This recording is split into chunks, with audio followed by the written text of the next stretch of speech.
Welcome to KYNDversations, a space for sacred dialogue, honest reflection, and deep listening.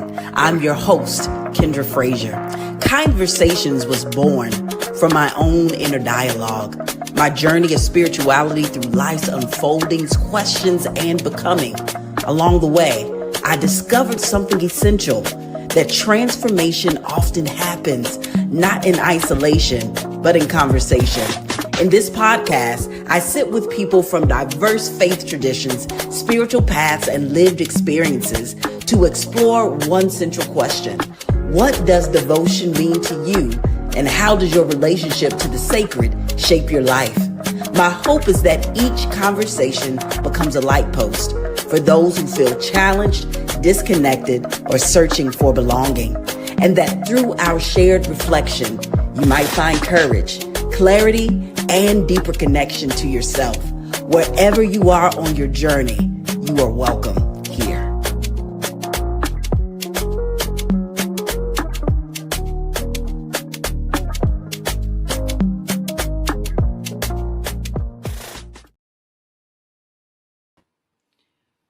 Welcome to KYNDversations. I am thrilled to have my next guest because she is super amazing. Not only is she amazing, we shared the same womb.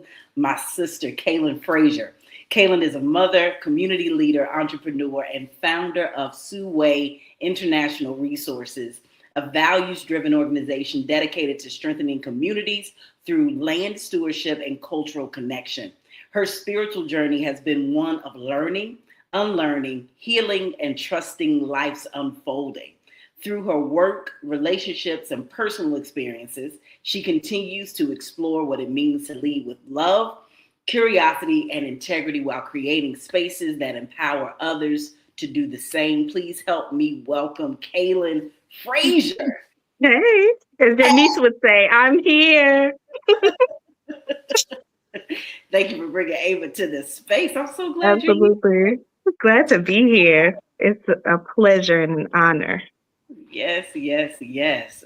This is a special conversation. It starts our kickoff for July. You are our 15th episode, and so I'm super excited about how this conversation will unfold. So first, before we take a deep dive in, how are you arriving today? Today I'm arriving well rested. I slept really well last night, and full of joy and expectation. Mostly expectation, and that's giving some momentum for like the joy. You know what I mean? So, Nice. yes.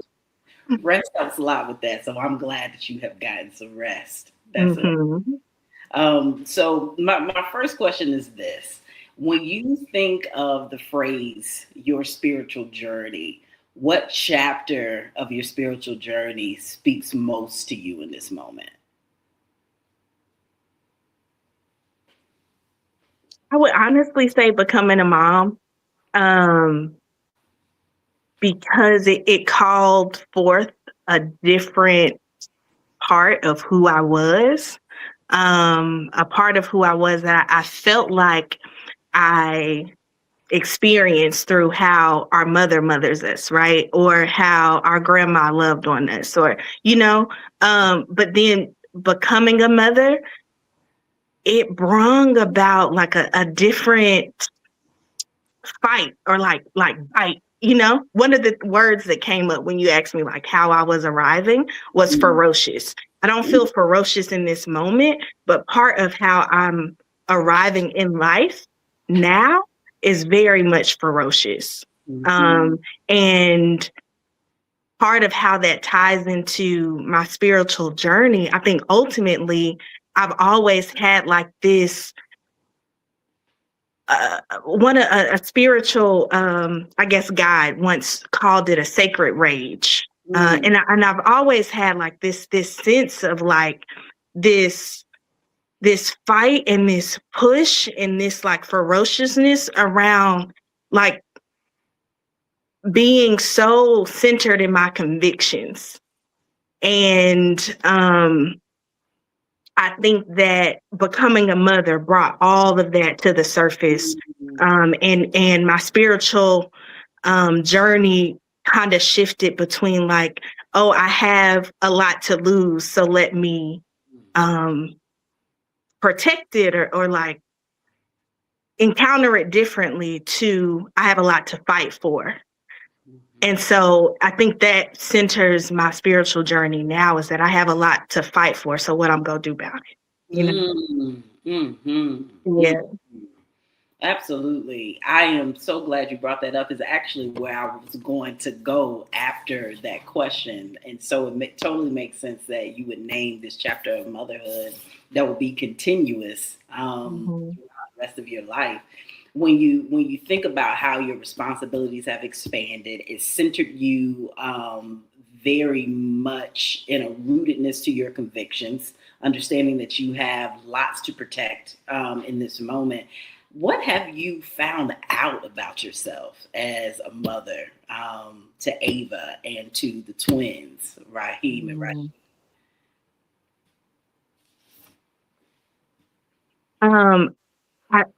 I found out that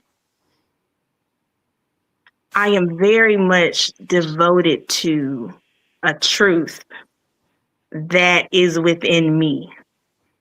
And that truth, like that deep knowing, it has integrated itself into how I mother, how I'm in partnership, how I accept challenges, and just move through life in general. I love that. Do you feel like, in terms of the way that you accept challenges and move through life, do you do it with apparently you do it with more ferocity and fight? Is there a way that you approach it now that is glaringly different from how you would have approached it pre-motherhood? Yeah, I think so. I think pre-motherhood, I did a lot of work around enoughness, around showing up in my fullness, not like minimizing myself because I didn't have this or I didn't know that, like almost imposter syndrome, you know?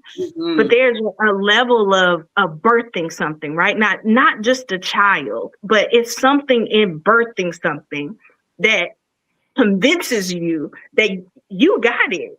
This idea of not being big enough or not knowing enough or not doing enough or not getting these things, when you actually birth something, whether it's a vision or a project or just anything, it gives you this like deep knowing that if I put my mind to it and I've organized and structured all of the things to fulfill it, and then it comes, and then you nurture it, and then it begins giving back to you what you poured into it. I mean, who gonna tell you anything? Yeah. You know? So to see the fruit of my labor already 2 years in, Ava is 2, she'll be 3 in July. I'm like, oh, okay. So this has been worth it, and this is a gift that is about to keep giving, right? So yeah, I love how you're highlighting Ava as a gift that keeps giving, because she's such a beautiful spirit. And I know all aunties say that, but my niece is the most beautiful child that I've ever. When it comes to your experience of journeying from Christian traditionalism, we grew up Church of God, to energetic practices like Reiki and other forms of spirituality. What's your journey been like, as you mentioned in the bio, of unlearning and learning? What are the things that you've had to unlearn to learn? So in the last question, right, I mentioned how it's like this inner knowing, this trust that we have to have in the voice that's rising in us, right?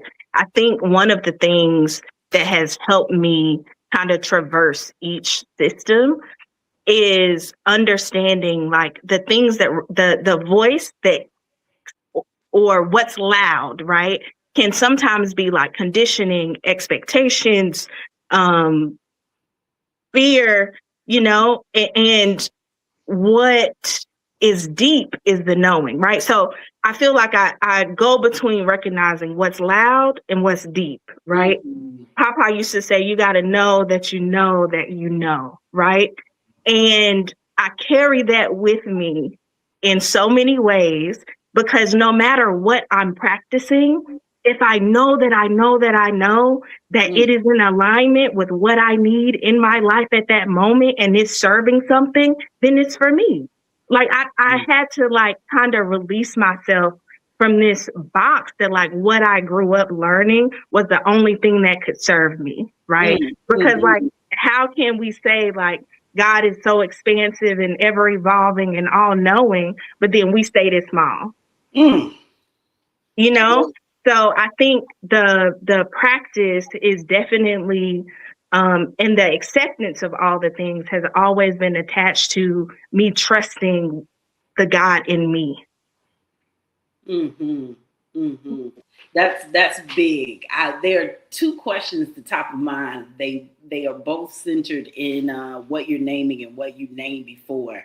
I think the journey to healing an experience of not enoughness or even unworthiness speaks to one's ability to trust the God within them.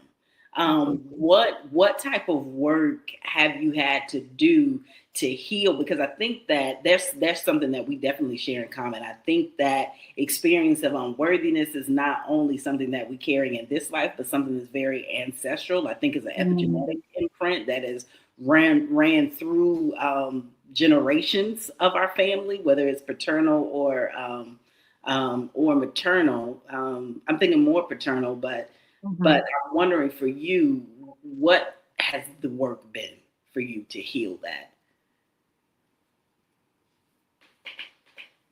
Like using my voice. I think that it is, and using my voice even when I'm scared to, that could be like naming a boundary or just like saying the thing as it's coming up, like not holding on to it and then allowing it to take its own narrative within my mind, like allowing other people to be a part of the thing, right? I think that has been really helpful in my healing because I think when let's use an example of someone who has hurt me, right? If someone has hurt me, I can do two things. I can process it internally, or I can process it internally and be like, hey, look, you hurt me. It does not feel good. This is what feels good to me. Is that something that you can do? Or can we talk about that? I think like before when I was dealing with it, I dealt with a lot of things internally and just intellectualize things and also just the whole I'm strong, I got this, I don't really need nobody. But the truth is like allowing other people to be a part of my healing process actually helped me heal quicker, right? Or even notice how I guess like the self-sabotage of it all. Mm-hmm. That's good. I'm glad you mentioned being in the supportive community as something that can expedite the healing process if you're willing to name the things that need to be named. And I'm also thinking about the ways that I've also grown in sharing my voice and the the the stamina that it takes to be okay with the losses that sometimes come when you use your voice. How have you navigated? Because that's real. That Say is that one real. more time. You went out. How do you navigate losing people or losing things because of your commitment to using your voice, being honest, setting boundaries? Because I know a lot of people find it very difficult to be honest, whether that is in intimate partnerships or in working relationships or with family members, because you don't want to hurt the other person's feelings, but you end up hurting yourself by staying silent. So how have you navigated at all, if any, losing people or things because of your willingness to be honest and use your voice? I can't help but to bring devotion into this. I think oftentimes we can define devotion as something that we give, right? And I think it's important to also note that like devotion is also a practice. And in order to really get okay with the things that come in and out of our life, or the things that remained because we've used our voices and it has adjusted, I think we have to be really clear on what we're devoted to, right? Like, if we ain't clear on what we're devoted to, and we don't have practices that strengthen our devotions, our world go crash when things shift, right? Yeah. Because I ultimately feel like a part of devotion is a willingness to accept the ebb and flow of how things shift, but your center, your convictions still remain the same. No matter what's changing around you, what I know that I know that I know, oh, that ain't changing. It's not changing. It ain't ever gonna change. I don't care who come in there. I don't care how much money I'm getting paid, who I love, what the opportunity is, the conviction is going to stay the same. And if it ain't in alignment, eventually it's going to show that it's misaligned, even if it feels aligned at the beginning. And I think going back to what I shared at the beginning, I trust my inner voice. It's my best friend, right? And sometimes we're not in good relationships, right? It's some seasons where I'm not in good relationship with the inner knowing that's in me, with the God in me, right? And I am also, those are seasons where I look back where I have been severely misaligned. And so what I'm really clear about, and I've gotten clear about within the last like month or two, is that I have to be clear on what I'm devoted to in order to make space for things to shift, to leave, to end, to renew themselves, right? And so that's definitely where I am. Oh, that's some good medicine. You helping the people today. So when it comes to your clarity of devotion being important in terms of your awareness of what devotions you're committed to, what devotions have been nurturing for you that you are committing to in this season of your life?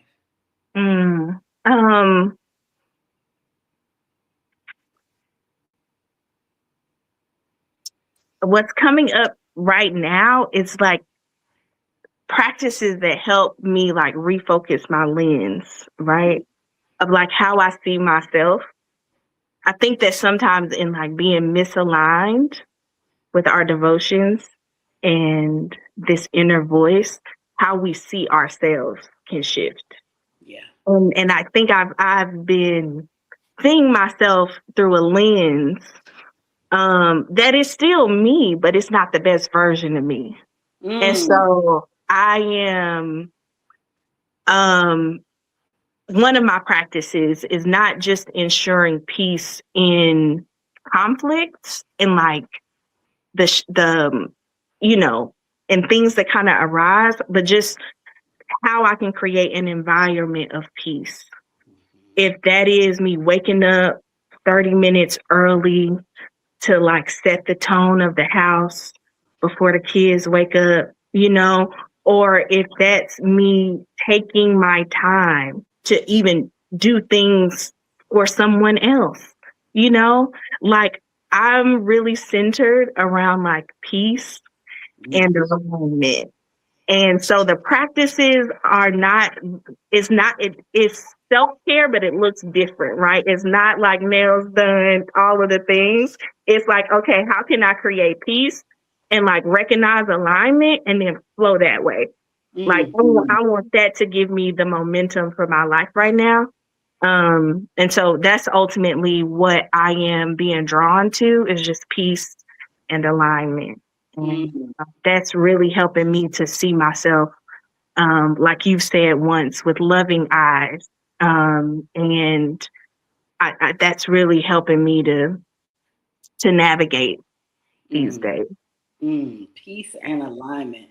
I really value how you are not waiting on someone else or something else to fall into place to give you peace. You are being Mhm. intentional about how to cultivate it right where you are, even in the midst of conflict that might be present. That really speaks to me because I feel like that is the practice of spiritual hygiene. How do we Mm. not blame other people for what we perceive they might be contributing to our lives? Because at the end of the day, we are in control on what we are inputting as well. And Absolutely. to wake up at a particular time to set the tone of your home is super important. And I think so many Absolutely. people will get up and start their day by automatically going on social media or automatically cutting on the TV or but not taking that time, that silent moment when you first wake up to just say thank you, God, and get in the presence of your highest self, whether you call that God, whether you call that Olodumare, whether you call it divine mind or source. I think that's important. So I love what you're inviting us into when it comes to peace and alignment. Yeah, that brought up something because I feel like some question may be like, how would I even know, right? That it is my inner voice or it's like the God in me, right? And I mentioned earlier that like there's some things that are loud and there's some things that are deep, right? The deep, the inner knowing, like our that voice, I never feel like it's loud. It's always the quiet, small voice that like you can hear when you take that pause, Mm. right? And as you were talking, I was thinking about like how many things in our lives are loud. And that's why I think the spiritual hygiene, understanding our devotions, what we're committed to, what we're convicted by, and allowing small moments, just small moments where we're taking deep breaths to hear, to feel. Like, I just feel like so a part of spiritual hygiene is also taking time to feel. Like, Mm. so many things are loud around us, social media, just people, problems that we're solving on a day to day, like how we're just giving, right? And I think it's so important that as we think about spiritual hygiene and we think about the ways in which we can be quiet to go deeper so that we can actually hear our bodies, we can hear our inner voice. It's just such an important practice, especially in today's like environment, you know? Hmm. That's such good wisdom that spiritual hygiene is an invitation to also sit with our feelings and Yeah. not rush over them, not avoid them, not displace them onto other people, but to be super present. So thank you for that. This is my next question. When it comes to growing up in a Christian household like we did, looking back now, what parts of the tradition that we grew up in still really work and live in you really beautifully? And then what parts did you realize that you needed to release? The ones that live really beautiful are praise and worship. I love me some praise and worship.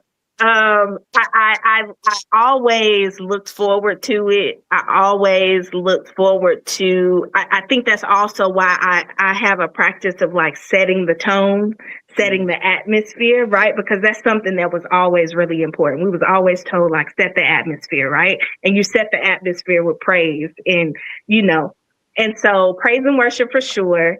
Foot washing, I think that at the core of it, it taught me humility and patience and kindness and selflessness. So that sticks with me, has stuck with me. I also community. I think it gave me like the fundamentals of community and really not having like a crab in the barrel mentality, but to like make sure I knew that I had a responsibility as a human to help somebody, right? Or to be present with somebody. And then I think it also just helped me to my moral compass, you know. I think my foundations are just right from wrong. So those are the things that have stuck with me. The things that I needed to release is that I needed to go through Jesus to get to God. I had to release that. I had to release that. I also felt a lot of shame around sex in my body. I had to release that.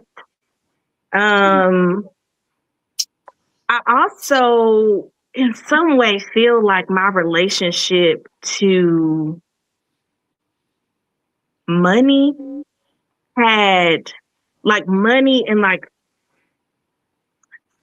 I'm still working through that, but I feel like I had some stuff in the past around, like, money and, like, my the abundance, right? The abundance that was meant for me, like having it, right? We always heard about, like, the storehouse in heaven, but then, I was struggling. And then it wasn't until, like, I switched it up and I started looking into more, like, esoteric teachings that I was like, oh, wait a minute.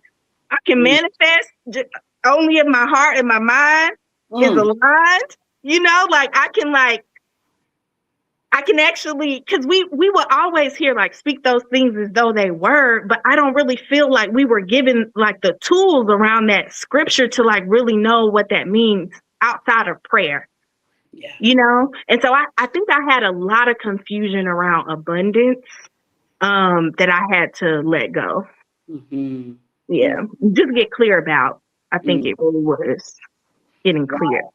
Yeah. You named 3 big ones: releasing the idea that Jesus was the only way to get to God, releasing the shame also when it comes to sexuality, sex, the body, and then this relationship to abundance and having to work through that. Let's start at Jesus, because Jesus is a big one for a lot of people. And I know it was a big one for me. Talk to me about your journey of releasing Jesus. What age were you? What inspired it?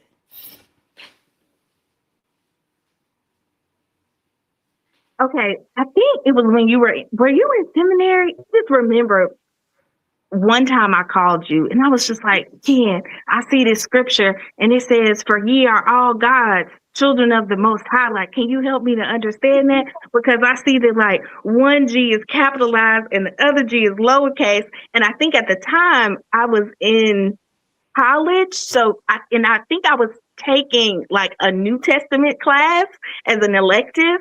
And then I was taking an Old Testament class as well. And then I took world religions. And so I think it was, like, a combination of, like, especially world religions, because I took New Testament, Old Testament, and then world religions.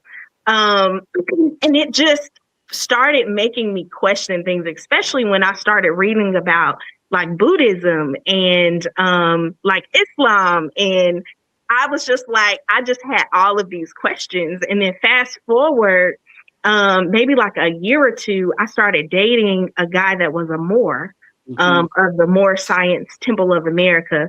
And that really shifted my mind around,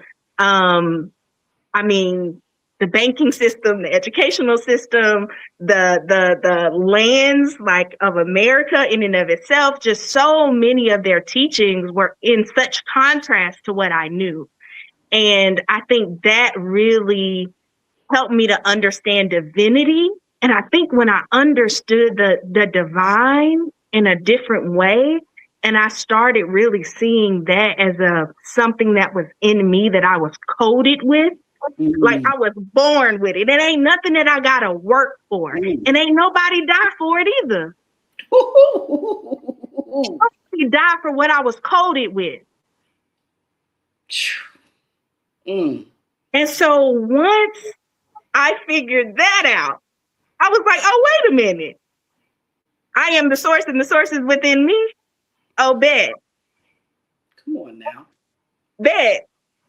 Come on. And so that kind of, that definitely shifted my relationship with, like, Jesus, to like, hey God, I know that you created me to experience the life that I desire, to experience the abundance of the universe. I know that you created me to experience these things. I know that I did not incarnate to suffer. So show me what I need to see so that I can experience what's meant for me. Right. Then became the conversation I was having with God. And when I was in church, it was more like, oh, Jesus, I come to you as humble as I know how. Yeah. Like this like minimization of like who I was, right? To make a request to something that coded me already, that already knows my name. Like, what? Make it make sense. Whew. I just got to sit with that. With all that you said, you just helped some people. Some people might be a little confused, but that's okay. Yeah.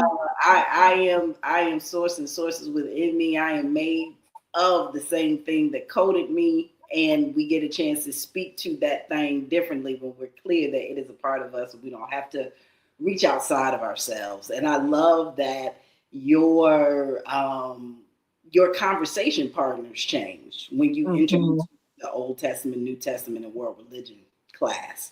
And I think that so often people can enter into these types of experiences and not allow themselves to open up to the possibilities that something could be different from what they grew up with. And that difference could make all the difference for them if they allow it in. And you seem to have allowed the medicine in. And it was significant.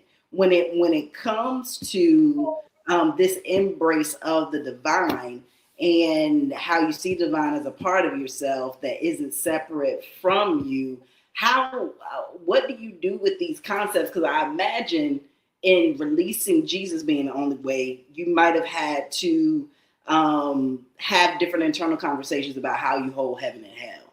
How do you see those places of the afterlife? Do you believe in them? Have you released those too? I have released those. I don't feel like there is like conviction after life. I feel like there's only consciousness. I think that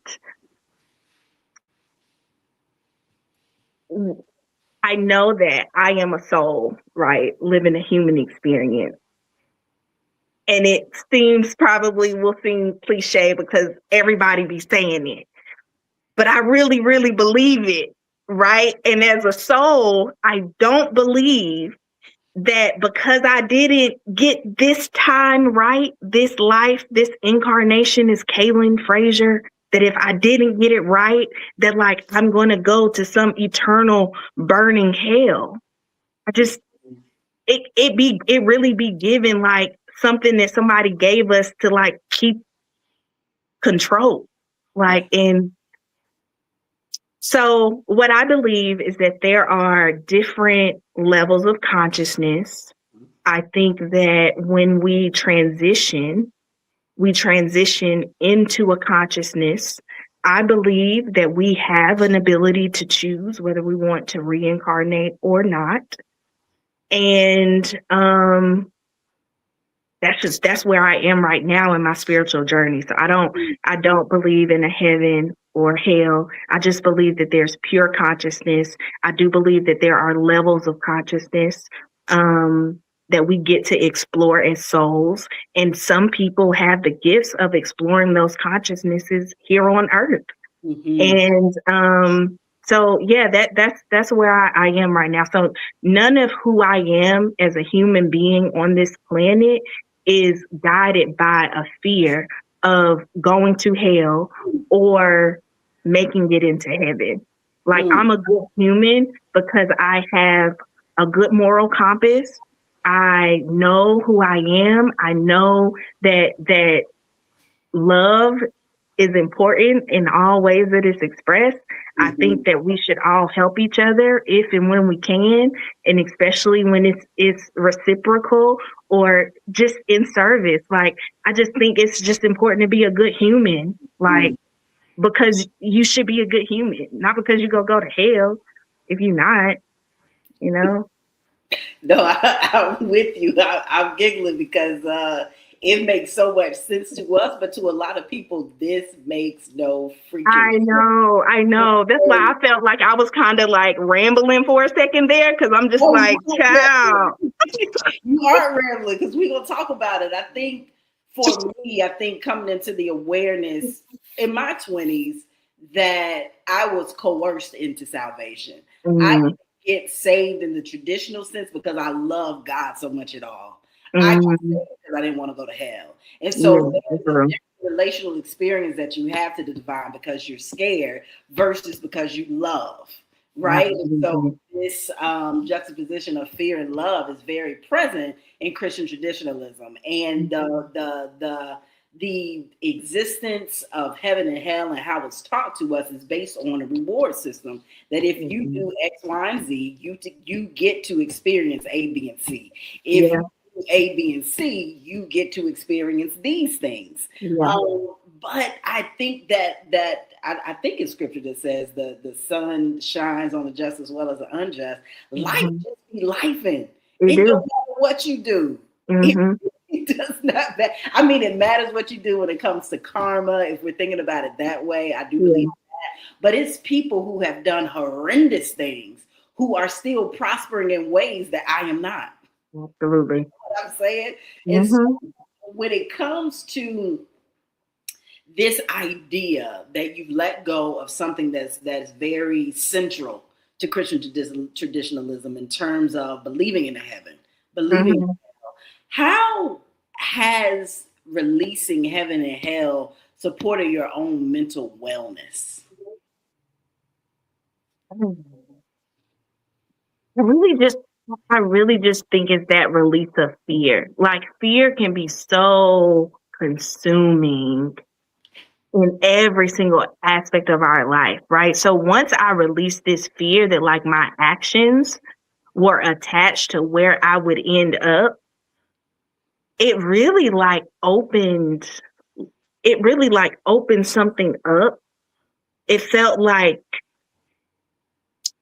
yeah, it just felt like spaciousness, like, oh, okay, like there's so much more. It's similar to like, when you encounter a waterfall, right? And before you actually see that it drops, it just looks like big open space. Like you're like, okay, I don't really know what this ending would look like, but I know it's something there, right? Like fear was me standing at the top of the waterfall. The spaciousness was me taking the leap into the unknown, into Buddhism, into Islam, into more science, into just all of the things, right?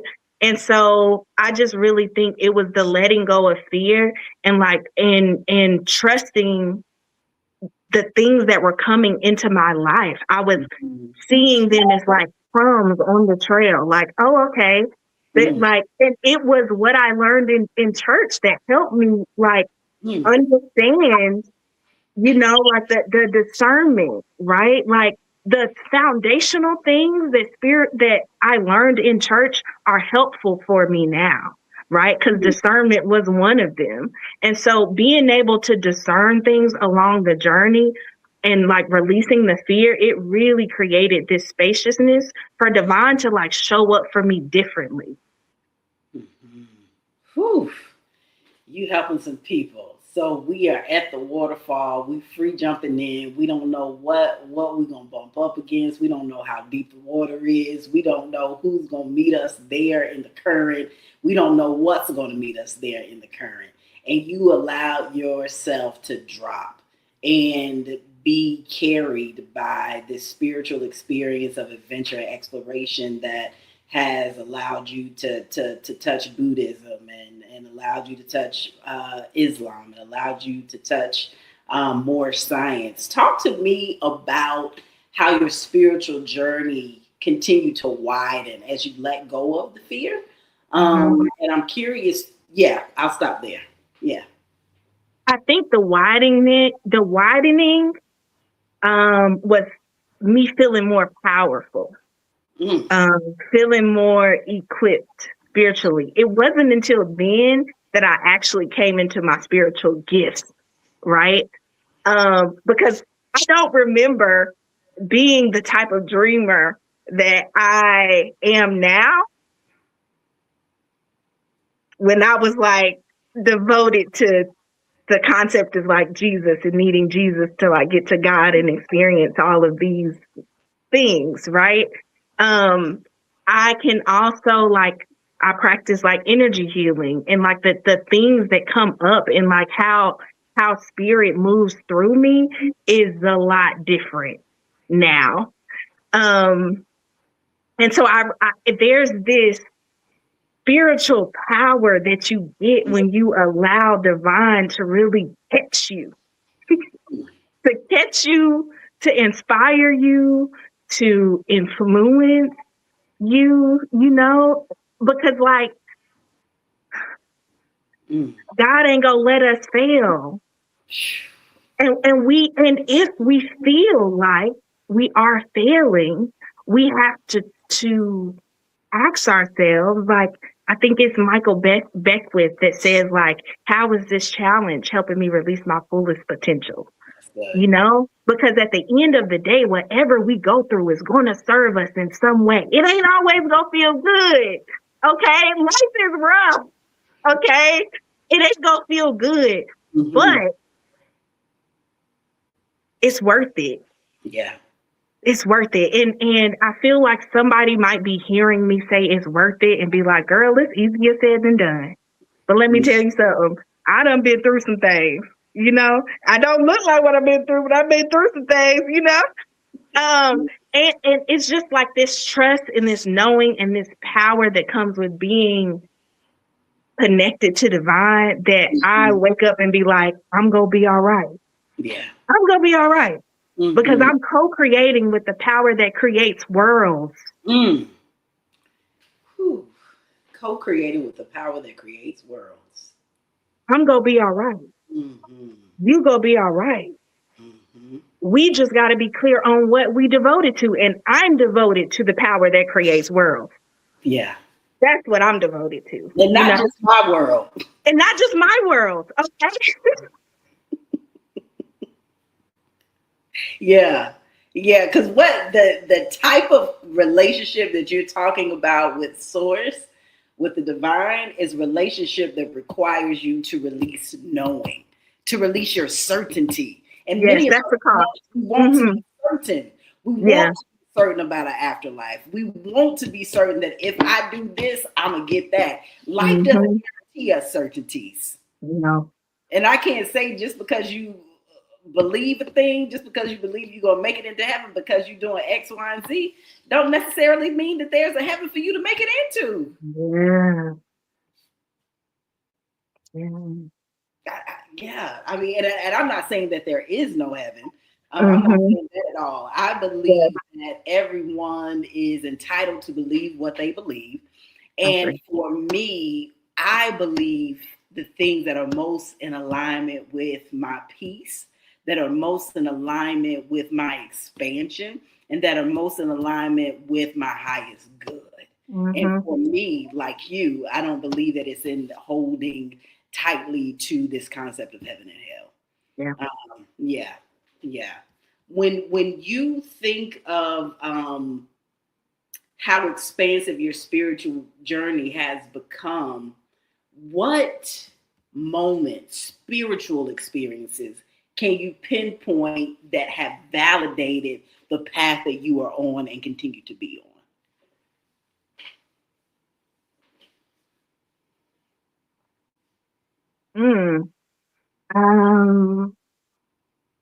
When I say things are going to work out and they work out without a lot of efforting, right?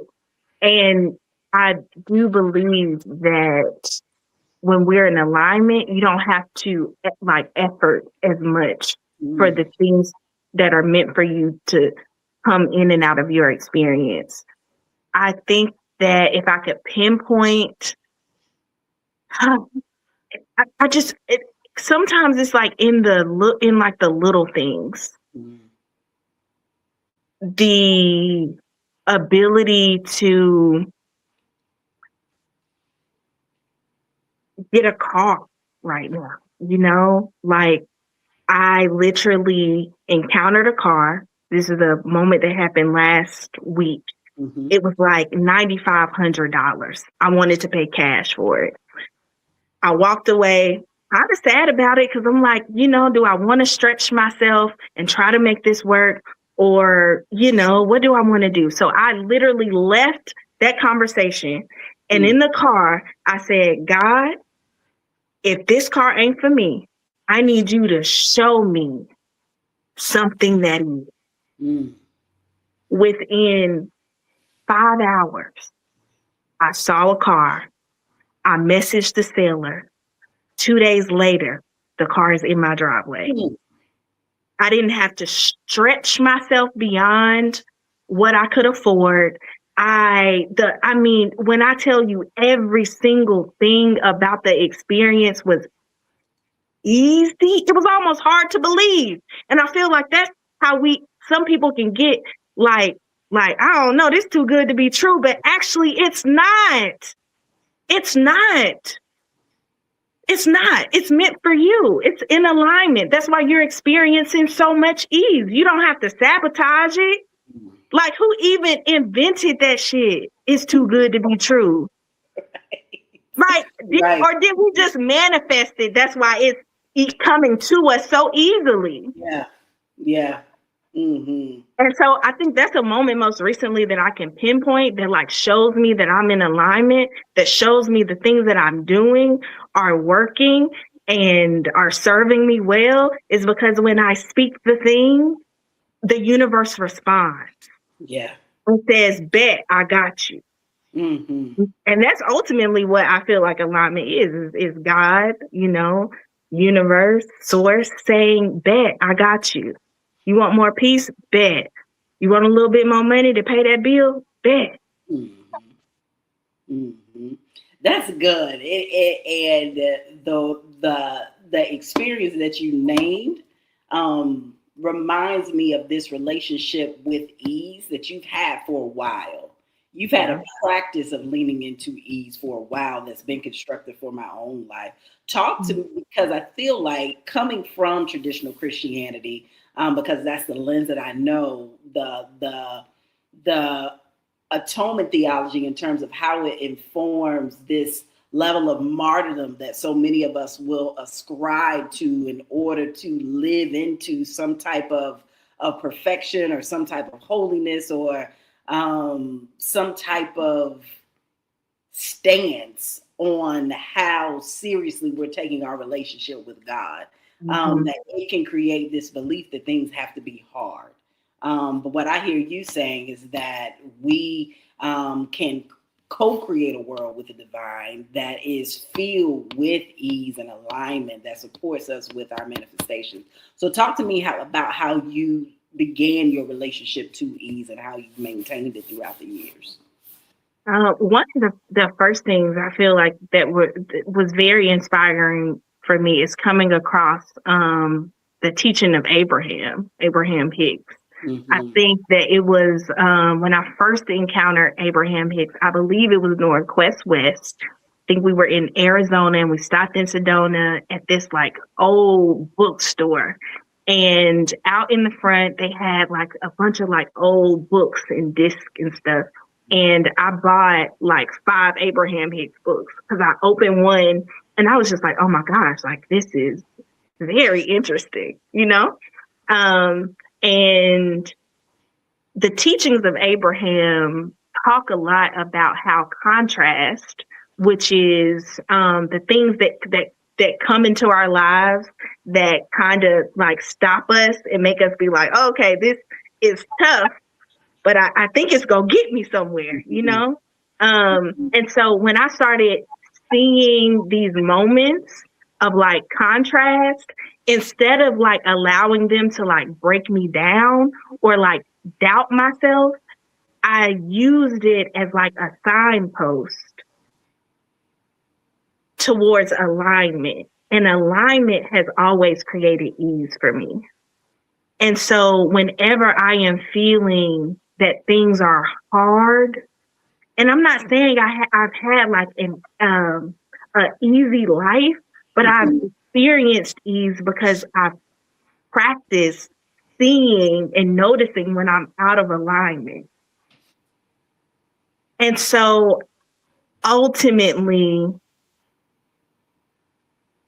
that has really helped me. I think noticing when I'm out of alignment and allowing that to teach me how to recognize what could bring me ease. Like, does that make sense? Yeah, that makes total sense. So what are the markers for you that you're out of alignment? I know for me, one of the markers, the physical markers, is the eye twitch. I get an eye twitch when I'm out of alignment, which means my cortisol is high, I'm stressed, and I'm not aware that I'm stressed. I'm moving. Yeah.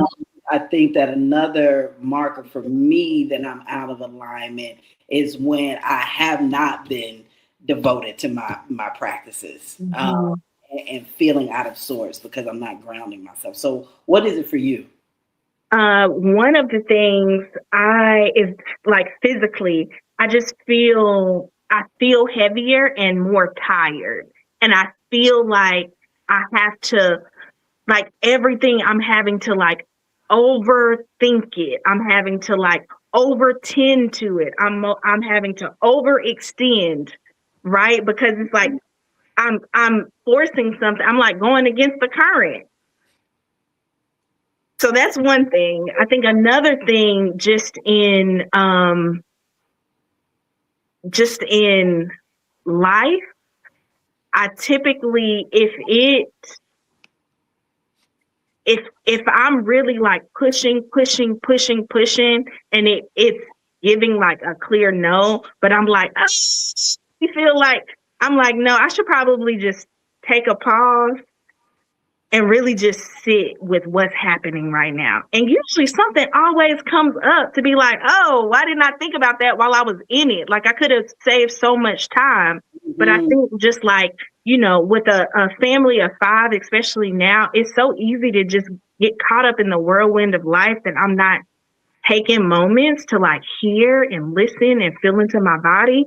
And so that's been a practice for me like lately, is like taking that pause so that I can hear, so that I can notice the misalignments, and that the misalignments don't impact my health, because I feel like ultimately that is like what's at risk is my health when I'm misaligned.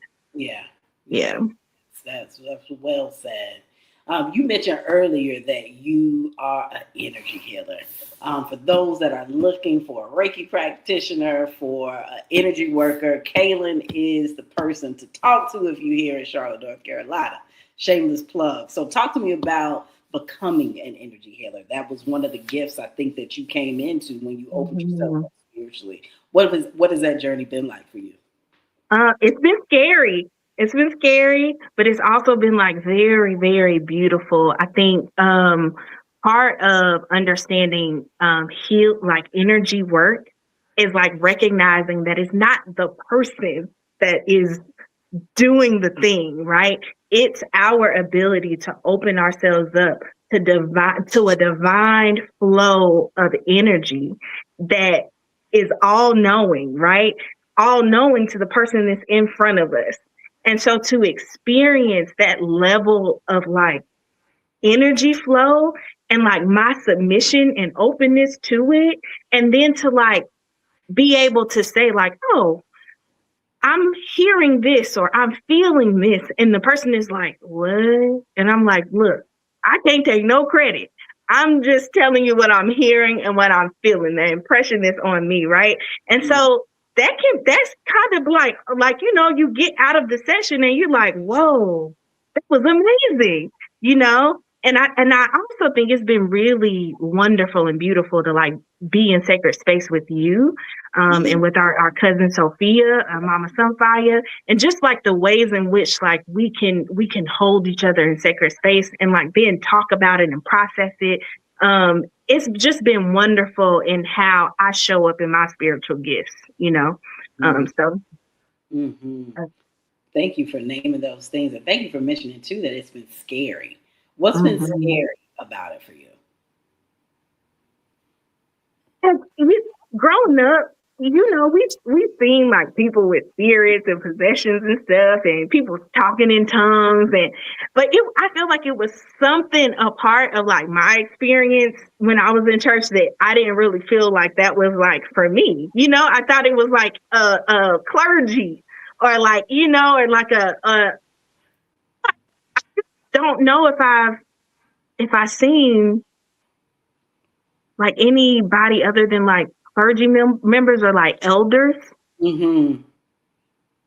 doing it. So I just never really associated myself with the gift, right? Of like laying hands or like speaking in tongues, which I also do. Like I'm not a shouter. I'm not like that's just really never been me. I like do my praise and worship and I'm like, okay, cool.